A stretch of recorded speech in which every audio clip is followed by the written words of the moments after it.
In the fast-paced world of business, finding a clear path to profitability can be a challenge. Welcome to 0 to 100 with your host, Jared Guy Randolph, seasoned business and finance expert. Tune in for actionable insights and strategies to accelerate your business success.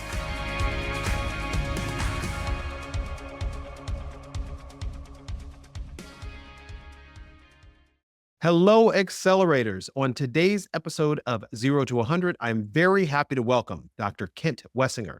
He is a people scientist and a cross-generational expert, CEO of Retention Partners, and he advises for Fortune 500 companies across the U.S., helping them build better culture around those younger employees. And he's done something really cool, which has conducted the largest study of over 100,000 employees, mostly millennials and Gen Zers, to understand culture and what they want and how we collaborate and build bigger businesses together, making sure that everyone's needs are met. Some of the topics that we're going to cover are the workforce crisis. We're also going to talk about how we create a better culture by holding everyone accountable. And one of the things I really want you to tune into is whole life mentorship. This is something that could absolutely change your business. For those of you who do not know me, my name is Jared Guy Randolph. I am the founder of BoxFi. We are the nation's leading payment consultant, and we provide business growth solutions for all types of businesses. And I'm very excited to share my relationships, friendships, mentors that I've met over my 25-year entrepreneurial career to help you grow your business and become more profitable. Ladies and gentlemen, let's accelerate together. Dr. Kent, thank you for joining us on 0 to 100. You're welcome. It's my great honor to be a part of this. Today, we're going to have an interesting conversation, and we are going to talk about millennials and the job force and the impact that they have on businesses today and their potential for growth. Now, full disclosure, I am technically a millennial, an elder millennial, because I am 41. But I'm a millennial, so I'm going to fall into some of these categories of what you're talking about today. But what I would love to first start the conversation off with is, how do business owners approach building a culture that is welcoming to millennials? Great question. And I will issue something in full disclosure. I am a baby boomer. And so I know there are by 1 year, and I know there are a lot of leaders that are listening to this podcast that have a lot of pent up opinions about millennials, and it directly impacts their leadership. Okay. So to answer your question, to solve or position millennials, and we'll even go Gen Z, for sustainable growth in your company or organization moving forward, there is one gate. There is one structure that we have to pass through or modify in order to secure that growth and fortify that revenue with that employee base. And that gate is accountability. Now, let me pause right here and say, one of the things that I know from all the keynotes, business talks, EO talks, working with leaders all over the world that I know right now is that I can say with confidence is that leaders are drowning in information. Right. And a lot of leaders who are looking to solve this problem with the younger workforce are looking to position this younger workforce for sustainable growth. They are pulling nuggets of information from a lot of different places. They're formulating a path or a pile of nuggets, just hoping that continuum or that collective develops a continuum moving forward to help them solve their problems with the younger workforce. Even though that desire is there, and it's a raging desire for information to solve this problem, we all are fully aware that there is so much misinformation out there or tainted information out there that leaders are calling me greatly frustrated because the outcomes aren't looking like they had expected or anticipated. And so this is what we know. Leaders are drowning for information, but they are longing for wisdom. They want the wisdom to be able to solve this problem, put this behind them, and be able to move forward, knowing with confidence that their younger workforce is positioned for sustainable growth. So the difference between wisdom and information is that wisdom is just simply information that's been tested, that has a practical solution that anyone can follow. Now, I'm Mm. saying that right at the beginning because I want everyone listening to this podcast to know that my objective is to impart wisdom. And it's not because I'm the old wise sage speaking to any young apprentices. That is not it at all. The wisdom is coming from my research project that was developed, open-ended, largest of its kind in the world, focused on the relationship between millennials, Gen Zs, and organizational structures to provide leaders with practical solutions. The research has been implemented in companies and organizations over 100,000 employees down to 10. And so when you ask me questions, Jared, about how do we solve this, I want people to know that I'm not speaking from a position of I did a good Google search or I talked to a couple of people or I observed my 3 children. I'm coming at this from a perspective of the largest research project of its kind in the world with a lot of implementation experience. And the combination of those two is wisdom. And so what we also know is this. There is no metric in my research that has increased more since January 2020 than this particular question. Are you concerned about the future of your company or organization with the younger workforce? In January 2020, 48% of leaders say they were concerned. Today, that number has skyrocketed to 83% of leaders say they are concerned about the future of their company or organization with that younger workforce. So why is that? Why are they saying that they're concerned? What is the concern? This is going to go the full circle of where we started. So great question. The concern is rooted in just observation. There's a lot of leaders that are making a lot of observations, and it comes down to really 2 key concepts. The leaders are seeing it through a lens of productivity. I'm trying to hold this younger workforce. I'm speaking on behalf of an older baby boomer leader. I'm trying to keep this younger workforce accountable for productivity. But for some reason, the harder that I keep them accountable for productivity, the faster they're leaving the building. Okay, that's it. They also are concerned because of the rate that they see this younger workforce leaving companies. In January 2020, my research showed that the average baby boomer stayed on the job 19.1 years. Wow. The average Gen X stayed on the job 10.2 years. In January 2020, the average millennial stayed on the job 16 months. That number has dropped to 11 months today when we factor in Gen Z. So when we talk about concern, leaders from a position of observation, they're concerned about they're trying to hold the younger workforce accountable for productivity, and there doesn't seem to be the response that there has in the generations in the past. A. B, they're seeing a turnover cycle as far as retention like they've never seen before. And so that in their minds, they're going, how can I build a company or organization of sustainable growth with a workforce? And actually, it's the largest block of the workforce today that's turning over in such a rapid manner. And that's at the heart of the concern. So the let me- retention and the accountability. Okay, so I get all this.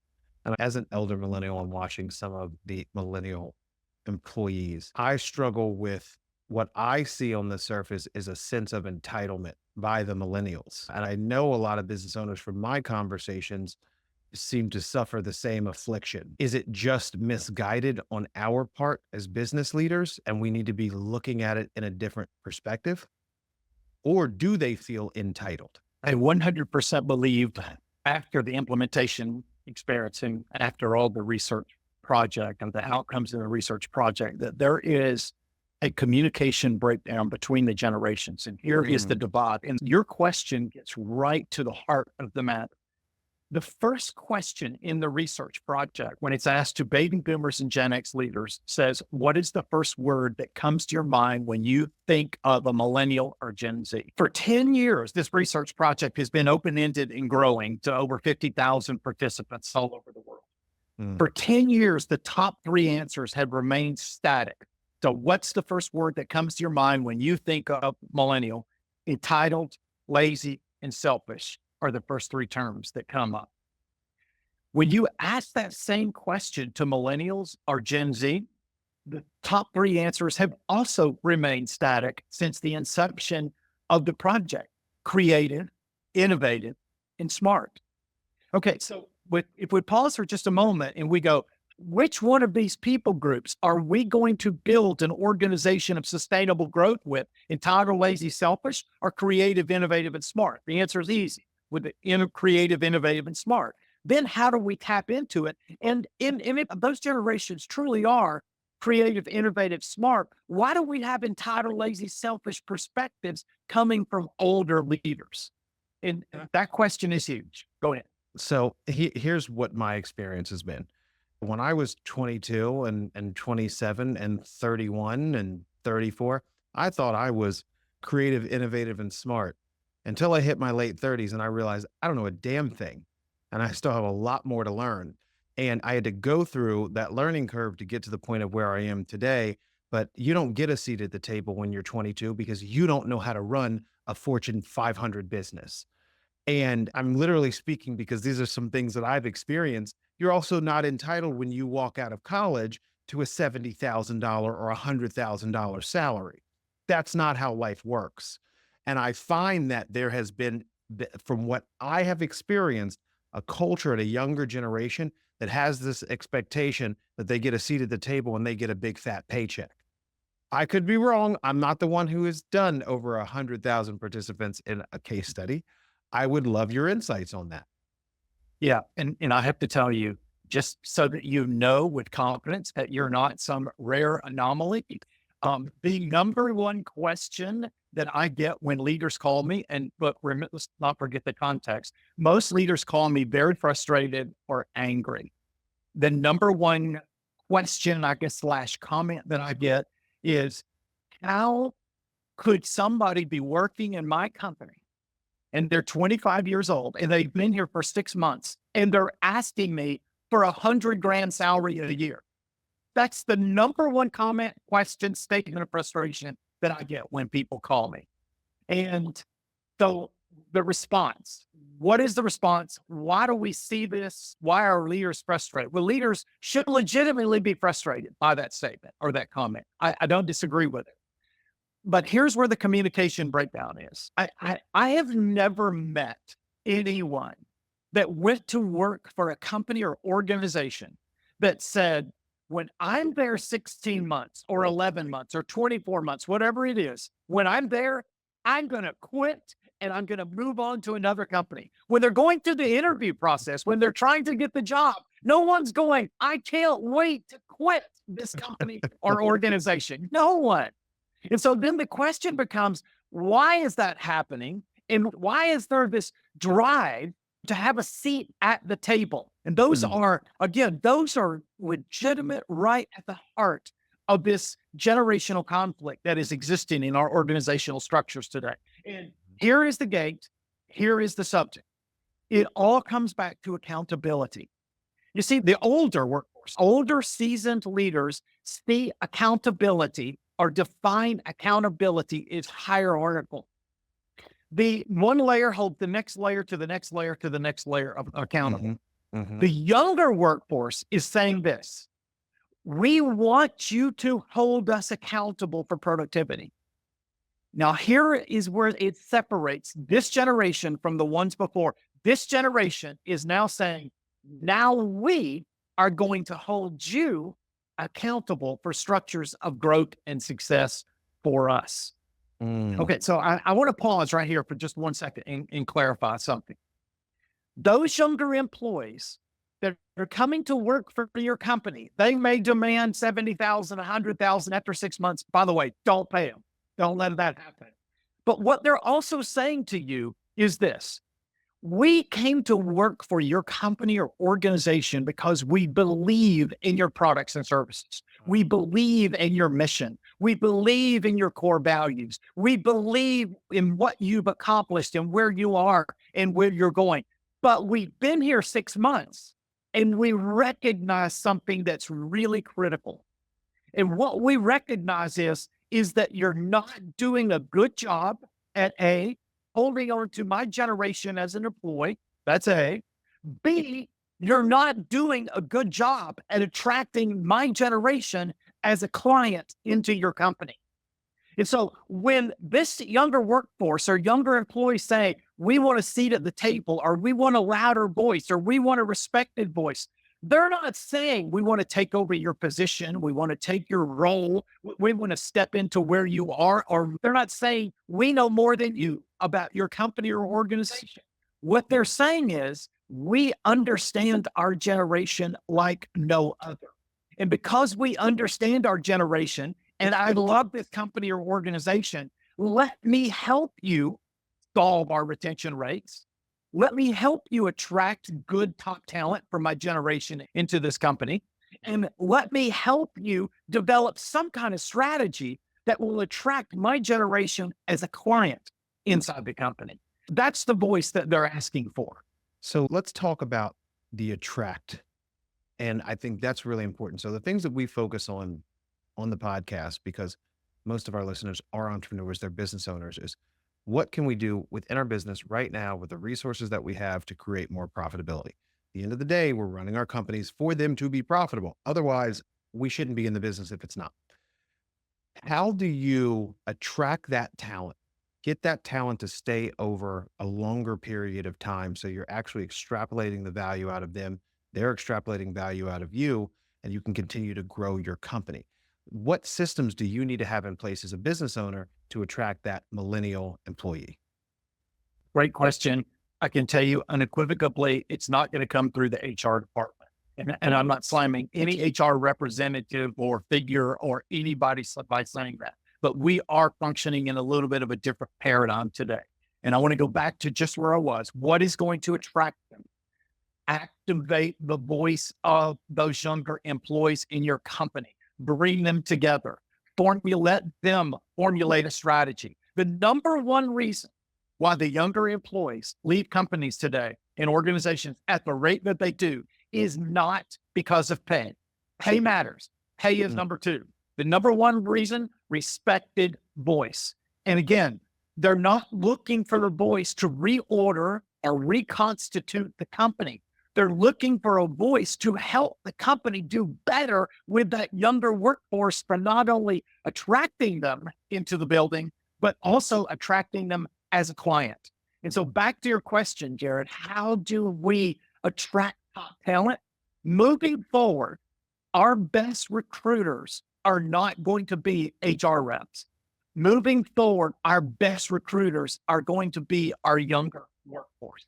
But my experience has showed me over and over and over again, when we activate that voice of that younger generation and allow them to participate in the process of attracting talent into the building, we make a shift from recruiting to attracting. And that shift is monumental inside of organizations today, because this is what we know. 86% of all resources allocated to human resources departments today are going toward recruiting. Only 4% are going to employee engagement, and only 10% are going toward retention. There's a vast amount of resource that's going out there to recruit. And I can tell you it's wasted resource. I'm speaking to every entrepreneur that's listening here. Stop wasting your resources on recruiting. Have a mindset to attract, because the structure of recruiting that we have established today is a structure that is broken, and we can prove it. And the reason how we prove it is that the average millennial or Gen Z only stays on the job 11 months. Right. So we may be going out there filling positions, but if they're only staying 11 months, it's a broken structure that's not working. And so then the question becomes, how do we repair this? How do we repair this dam of employees that's walking out of our building? I cannot encourage you enough to activate that voice of the younger employees to help them help you solve this problem. And there's two sides to that coin. Not only will you begin to attract employees, that's A, but when you activate the voice of that younger employee base, we know that the retention rates increase on average 63% in 2 years. So that structure and one more. So what you're saying is the recruiting system is absolutely broken, especially when it comes to millennial and that Gen X talent. You have to give them a voice within the organization and let them be your number one promoter if you want to bring in a team that you're going to be able to retain, that is engaged, and you're going to continue to grow that team with great talent. Absolutely correct. So in terms of retaining them, because and I thought the statistics, which was awesome, is that in HR, they're spending most of their funds towards recruiting, which is about 86%, and then 4% around employee engagement. If you think about it, it's how we talk about the importance of referrals in any business. Your customers refer other customers, your employees refer other potential employees, and that's going to be key to success. My business, especially in the payment consulting, is all based on referrals because otherwise I'm against everybody else in the market who are the big guys. And the only way to stand apart is if someone says, we got great service from this company. This is who you want to work with. Same thing goes for businesses is we really love working for the management, what we're learning, we're aligned with the core values. This is a company I see where I could grow with. And that's one of the things I keep hearing from you is that they want that opportunity to grow. So what does that look like when you're building out your management levels? What does it look like when you're trying to integrate that millennial or Gen Z into the organization and give them opportunities for growth? Yeah. Yeah. And Jared, you could not be more spot on. And so what attracts them? Okay. So just because we have an activated voice of our younger employees and they're going out there as, recruiting or whatever they're doing, attracting that talent in there, just because they have a great sales pitch doesn't necessarily make it work, right? We all know that. There has to be something that they're attracting them to. And not only something they're attracting them to, but the employee base has to have substance of something to say, look, this is what separates us from everyone else, this structure. Okay, now to your point, the two most important things to this younger workforce are growth and success.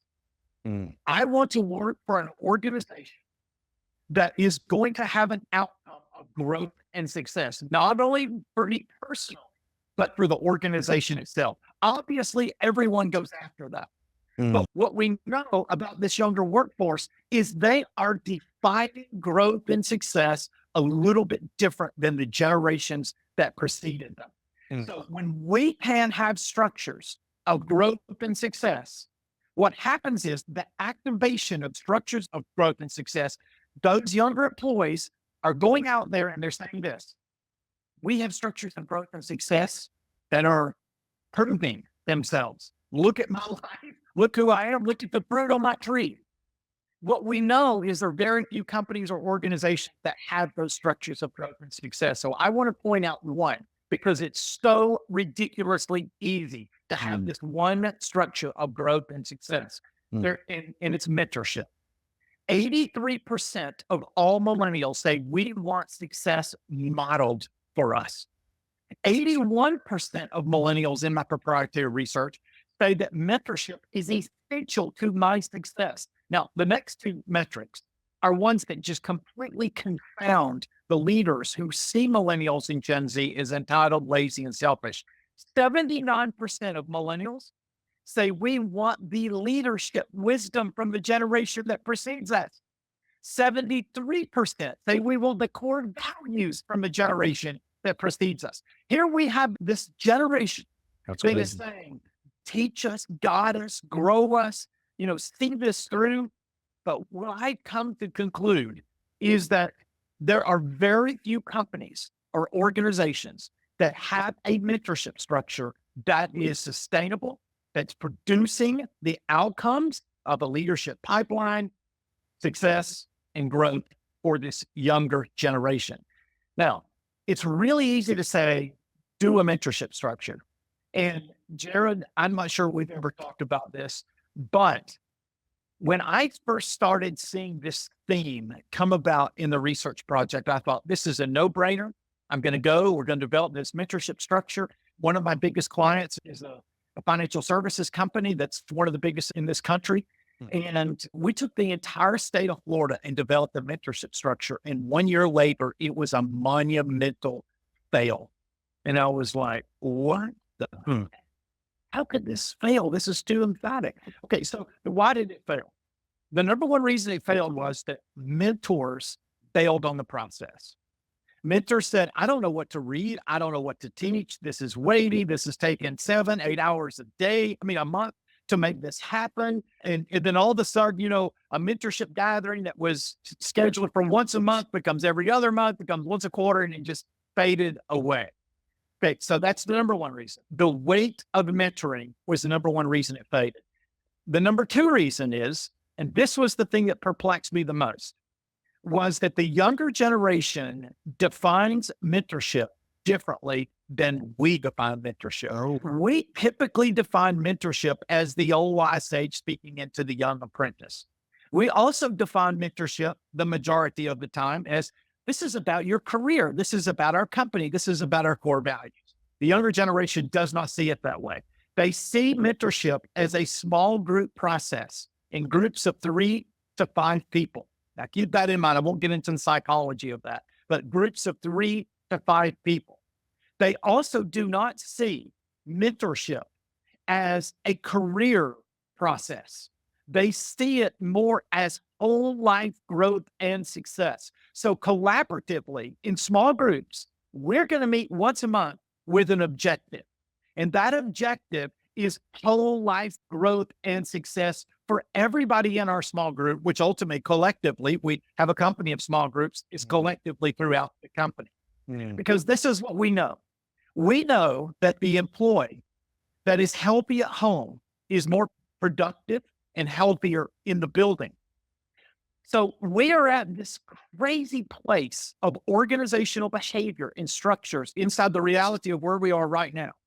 Some leaders go, you're telling me that I'm responsible for the whole life growth and success of my employees. The answer is unequivocally, you are. okay. But So it's not hard. I want to ask a question on that. And this gets a little bit deeper.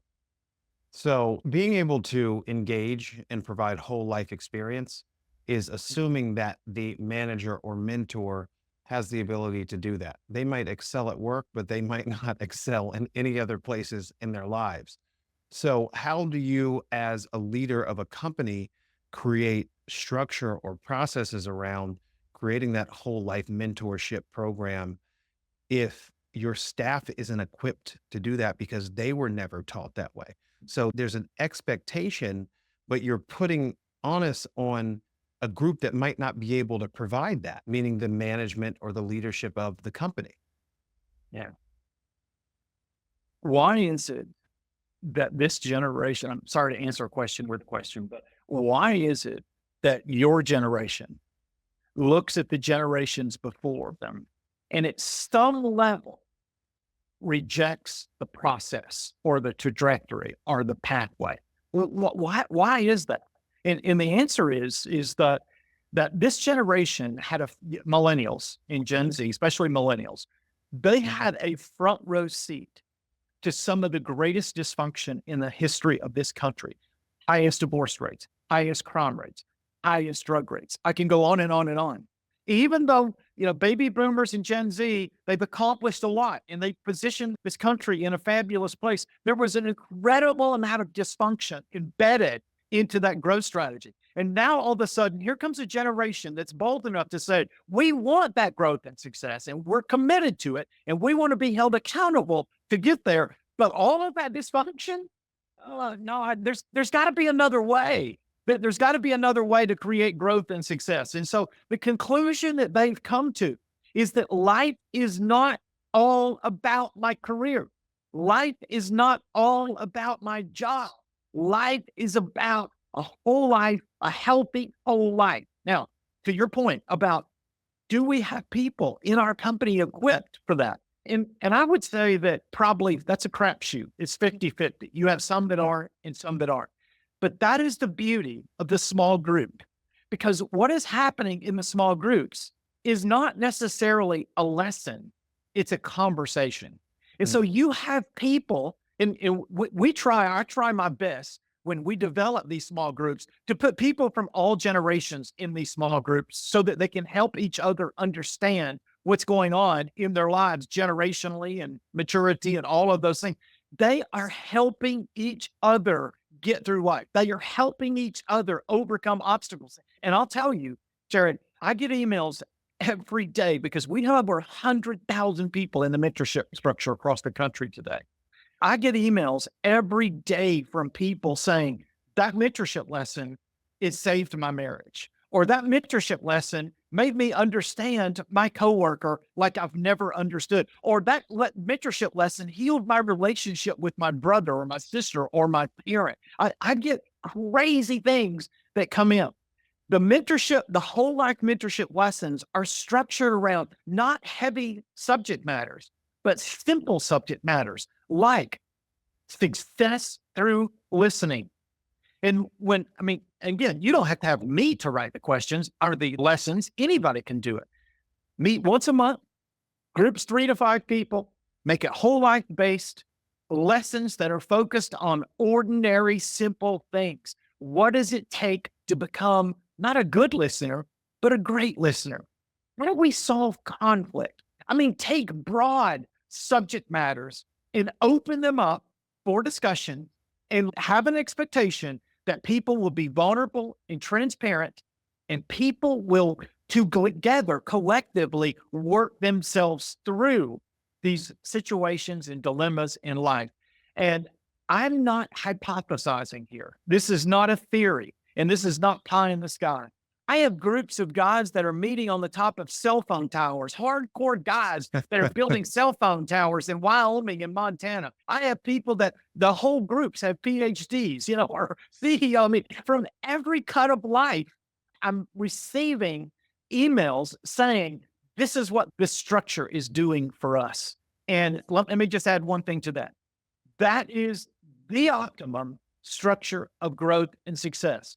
And if we want to attract great employees, great talent, we want to retain that great talent, we have to engage that great talent. And that engagement piece comes from the opportunity to be able to get through life together and help each other through life cross-generationally. And that's why that mentorship structure works so well. If it were 6, 7 years ago and you said this to me, I'd number one, think you were crazy. Number two, I wouldn't have the sense or capability to understand what you were saying because I've done so much personal development work that I've gotten to a place of balance in my life that I didn't have 20 years ago, that I understand what you're saying. And it's really important that if you want to create a culture within your business that provides that whole life mentorship, it's about having those 3 to 5 people, small groups, having real conversations about how to consciously listen, how to solve conflicts, how to manage stress, how to manage relationships, and talk about how it impacts the culture of your company. That's what's going to help you grow and retain a staff, not only just your millennial staff, your staff that is Gen X and beyond, because they're going to start to work together and understand who each one of them are more deeply. Yeah, I couldn't agree more. And to frame this conversation, 83% of all leaders are concerned about the future of their company with this younger workforce. How do we eradicate that concern or transform or go from concern to confidence? The way we do it is through some core values of trust, vulnerability, transparency. All of that happens inside of those small groups. And when we can solve the retention issue, we'll never be able to solve it 100%. But what we know is that when we have that mentorship structure and that activated voice that we referred to, when we have those two structures alone that are active inside the company, we know that within 2 years, we can move that retention needle 63%. Wow. Now, factor that into, it costs a year's salary every time someone walks out of the company to replace them, not just from the recruiting or attracting perspective, but also the productivity perspective, all of that. We're talking a massive amount of money. So if we want to be a confident leader, or because confidence is confidence throughout the entire organization, confident leadership, confident employees almost always meet their growth goals or exceed them. Concerned leaders obviously produce a pattern of behavior that's concerned. And rarely do they ever meet their growth goals or even think about exceeding those growth goals. If we want a competent workforce, we must have a workforce that trusts one another, that is vulnerable and transparent. And that happens in those small groups. And let me just throw out two last metrics to you. Please, please. In my research, 61% of millennials say they do not trust the leadership of their company. So we go, what? 61% say they don't. But here is the kicker metric. 68% of millennials say they do not trust their coworkers. So 68 say, I don't trust my coworkers. 61% say, I don't trust the leadership. So how do we make that shift? The only way to make that shift is to have a structure that facilitates trust. And the core values of trust are vulnerability and transparency. And when we have those small groups, one of the outcomes, and I would say the major outcome, is trust. And all of a sudden, we begin to trust our employees, our colleagues, our coworkers, and our leadership because they have facilitated this structure. And we see productivity. Look, I track this constantly. We see productivity. We see retention rates. I can give you a whole list of things, Jared, that almost at some level exponentially increase when we have these small groups of whole life focus in place and active inside the companies or organizations. So to build trust in an organization, it's all about vulnerability and transparency, and that's at all levels of the business. That becomes It is. Wow. It is. Wow. It is. Before we let you go today, this was, first of all, amazing, an unexpected conversation from what I leaned into in the beginning, expecting that it was going to be strictly about attracting and retaining millennials. It's more so about creating a better culture for your business and the different elements of what you have to do there. So this was exceptional. But we're going to jump into the rapid fire section right now. You ready? Ready to go? I'm ready. I'm ready. Awesome. Let's do it. Rabbit or turtle? Turtle. Awesome. Slow and steady. What is your favorite quote or phrase? If I can be so arrogant to say it's my quote.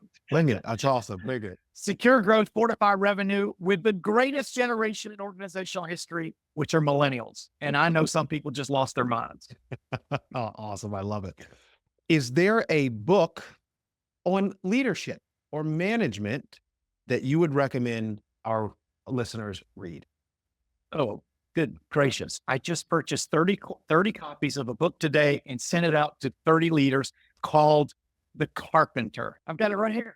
Awesome. Right Okay. here. It is definitely going on my list.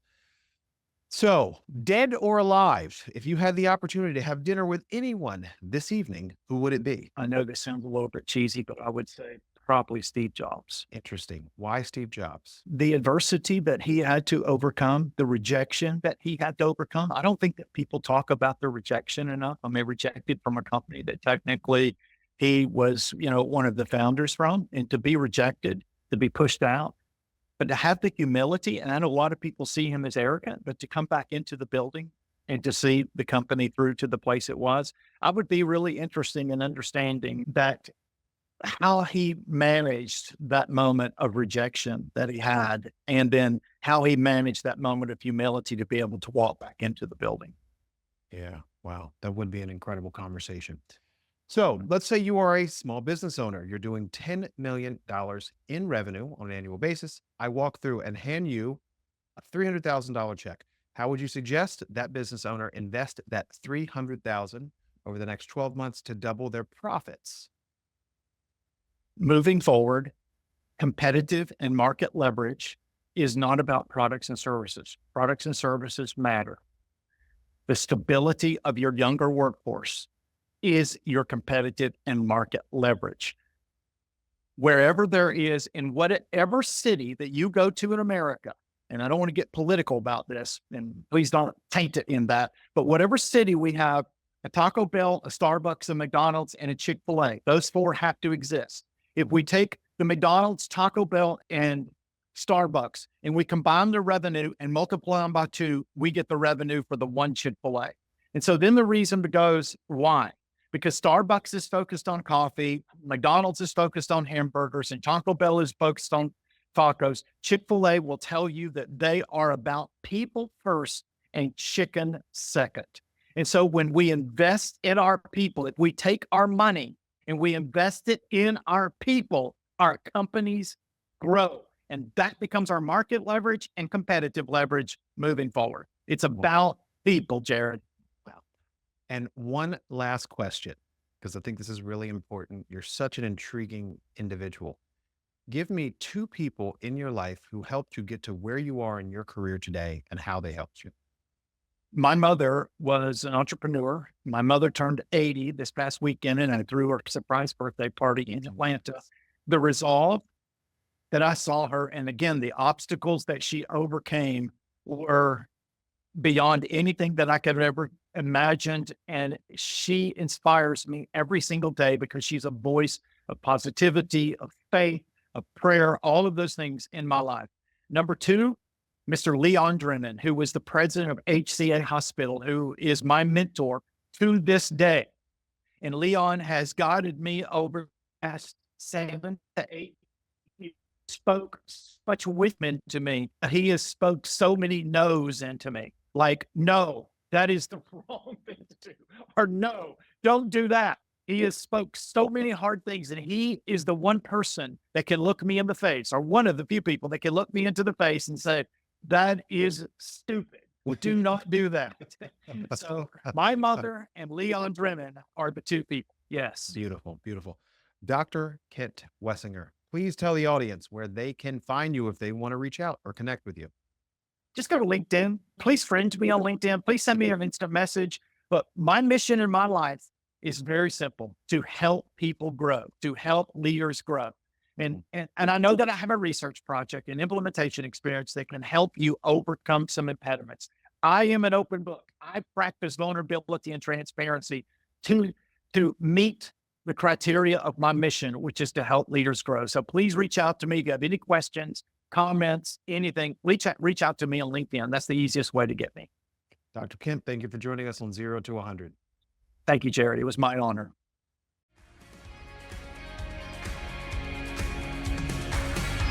Thanks for tuning in to 0 to 100 podcast. We hope you feel inspired and ready to accelerate your business. Remember, your journey to success starts with a single step. Keep learning, keep growing, and keep striving for greatness. For more resources and show notes, visit jaredguyrandolph.com. We'll see you next time.